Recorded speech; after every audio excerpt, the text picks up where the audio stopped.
बहुत से लोग मुझसे पूछते हैं कि हम इतने पाठ पूजा करते हैं, हम इतने ग्रंथों का स्मरण करते हैं, नाम जपते हैं, पर फिर भी हमें शांति नहीं मिलती है। हम इतनी भक्ति करते हैं, हमें चैन नहीं आता है। हम गुरुओं को सुनते हैं, भजन सुनते हैं, फिर भी चैन नहीं आता है। मंदिर जाते हैं, गुरुद्वारे जाते हैं, सब कुछ करते हैं, तो फिर ईश्वर हमसे इतना रूठा हुआ क्यों है?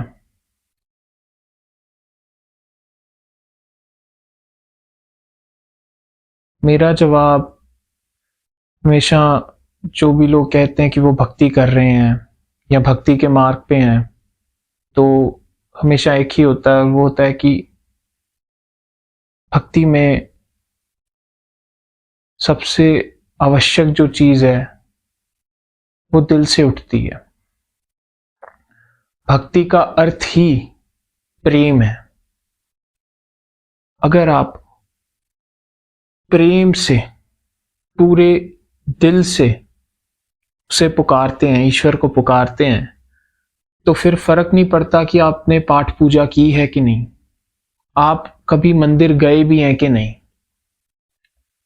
आपने किसी धर्म ग्रंथ का स्मरण किया है कि नहीं, आपने नाम जब तप कुछ किया है कि नहीं। बस वो, अगर वो जो पुकार है, जो ईश्वर के प्रति प्रेम का भाव है, अगर वो दिल से उठा है, तो फिर ये सारी चीजों का कोई अर्थ नहीं है, कोई आवश्यकता ही नहीं है।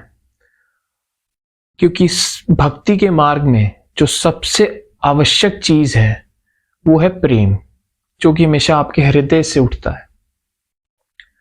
अगर ये प्रेम, ये जो भक्ति भाव है, ये अगर आपके दिल से उठ रहा है, तो फिर किसी चीज की और आवश्यकता नहीं है। ये भाव ही आपको भक्ति के मार्ग से पूर्ण मोक्ष तक ले जाएगा। और इसमें ये जो प्रेम भाव है, ये भी हमारा खुद का बनाया हुआ नहीं होता। कुछ सोचते हैं कि मैं प्रेम का भाव बना लूंगा, नहीं, ऐसा नहीं होगा। ये जो भाव है प्रेम का, ये उस ईश्वर की कृपा से ही आता है। अगर आप कोशिश भी करना चाहें, तो जो अनंत प्रेम है, ये आप में उठ नहीं सकता जब तक ईश्वर ना चाहे। तो इसके लिए अगर कोई शुरुआत करना चाहता है भक्ति मार्ग पे, तो मैं उन्हें कहता हूं कि आप कुछ, कम से कम जो आपके करीबी हैं उनके साथ प्रेम से व्यवहार करें, और उस प्रेम के ही व्यवहार को आगे बढ़ाते रहें। मतलब शुरुआत करें अपने जो करीबी हैं, आपके परिवार के, या जो भी मित्र हैं, आपके सखा हैं, उनके साथ, और फिर इसे आगे बढ़ाते रहें। अगर आप एक बार प्रेम के भाव को समझना शुरू कर दोगे, आप सत्य में दिल से अपने जीवन को जीना शुरू कर दोगे, तो फिर आप ये एहसास करोगे जीवन की जो खूबसूरता है कितनी ज्यादा है, और हम कहाँ भटके हुए फिर रहे हैं। अगर आप ऐसे ही चलते रहेंगे, तो आपका ये जो भक्ति भाव है, जो प्रेम का भाव है, ये दिन ब दिन बढ़ता रहेगा। और फिर एक समय ईश्वर वो प्रेम भाव को खुद ही, और अनंत जो प्रेम भाव है उसमें लीन कर देगा, उसे और बढ़ा देगा। तो अगर आप भक्ति मार्ग पे हैं, तो सबसे पहली, जो सबसे इसकी मूल जो तत्व है भक्ति भाव का, वो है प्रेम। कुछ अगर हम धर्मों की बात करें कि जो पूर्ण प्रेम भक्ति और प्रेम के भाव पे ऊपर खड़े हैं, तो सबसे पहले ख्याल में आता है सिख धर्म। सिख धर्म में जो मोक्ष प्राप्ति का तरीका है, वो सारा प्रेम भक्ति के ऊपर है। गुरु नानक ने प्रेम भक्ति से ही मोक्ष प्राप्ति की थी। और अगर आप और संत साधुओं की बात करें, तो कबीर जी हैं, रविदास जी हैं, ये वो प्रेम भक्त हैं जिन्होंने प्रेम भक्ति का जो अर्थ है वो सच में समझाया है। और दुर्भाग्य की बात यह है एक कि लोग अक्सर समझते हैं कि जो भक्ति का मार्ग है वो वो बड़ा बेढंगा है, बहुत मतलब समझ नहीं आता है मन को। और उसका कारण यही है कि मन चलता है बुद्धि से, और जो भक्ति का मार्ग है वो सीधा हृदय से आता है, दिल से आता है। तो अगर आप भक्ति के मार्ग में सही में हो तो फिर हो सकता है कि लोग आपको बाबरा कहना शुरू कर दे, आपको खुद ही लगने लगे कि ये मैं क्या कर रहा हूं, ये कैसे हो रहा है। इससे घबराना नहीं है। वो जो प्रेम का भाव है जो दिल से उठ रहा है उसमें ही हमें धीरे धीरे धीरे धीरे सम्मिलित होते जाना है, डिसॉल्व हो जाना है, उसमें मिल जाना है। और एक ऐसा क्षण आएगा जब आप नहीं रहेंगे, मात्र प्रेम ही होगा। और ऐसे ही करते करते आप ईश्वर में जो जो अनंत प्रेम है उसमें ही लीन हो जाओगे। और फिर पूछना नहीं पड़ेगा कि भक्ति कैसे करूं, ये करूं, वो करूं। जो भी चीज दिल से की जाती है, जो भी चीज हृदय से उठती है, आत्मन से उठती है,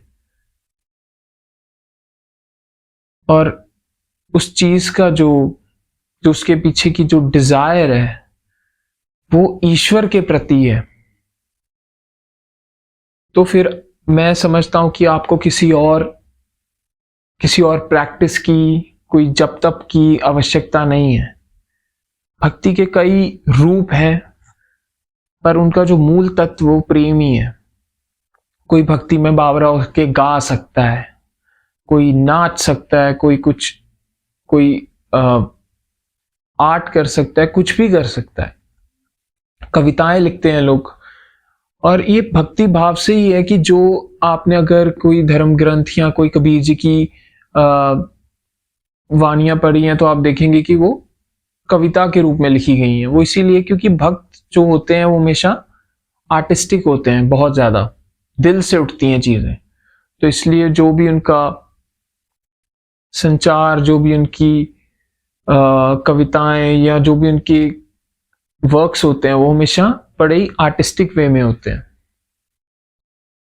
तो मैं इसमें यही समझाना चाहता हूँ आपको कि अगर आप भक्ति मार्ग में हो और अगर आप कह रहे हो कि मैं सच में भक्ति करता हूँ, तो खुद से ये पूछना कि क्या ये जो भाव है, जो मैं पूजा पाठ कर रहा हूँ, जब तब कर रहा हूँ, क्या ये दिल से उठ रहा है, या फिर मैं ईश्वर के डर से या किसी चीज को पाने के लिए या कोई और डिजायर की फुलफिलमेंट के लिए मैं ये कर रहा हूं।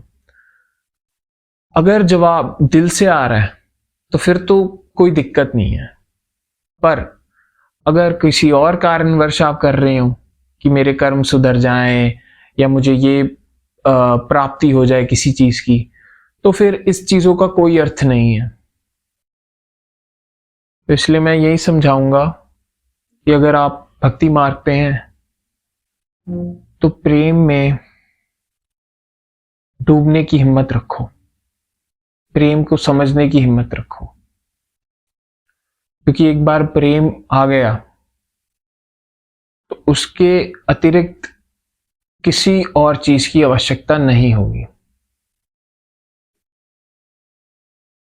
भक्ति का अर्थ ही बेशर्त प्रेम है।